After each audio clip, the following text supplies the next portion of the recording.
Aquestes prestatgeries no són les d'un supermercat en ús, són les del Rebost Comunitari, un servei que la Fundació Roure va posar en marxa per dignificar l'entrega d'aliments a les famílies vulnerables del barri i que puguin escollir els aliments que necessiten i no rebre lots tancats. Fan la compra en punts, però és com si fessin amb diners, perquè de vegades et comenten «Ai, tienes muy caro el aceite de oliva». Clar, l'oli d'oliva és un producte que tenim poc, que és molt valorat i que val 5 punts.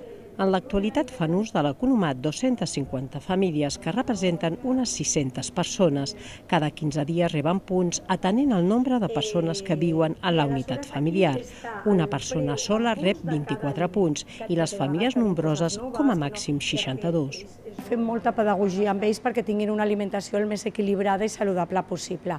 Tot el que veieu té un cost en punts, però per exemple la fruita i la verdura, que per nosaltres és vital per una dieta equilibrada i saludable, no té cost en punts.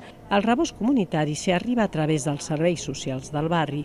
Una vegada aquí, els responsables de l'economat treballen en xarxa amb altres entitats perquè els usuaris es reincorporin a una vida normalitzada el més aviat possible.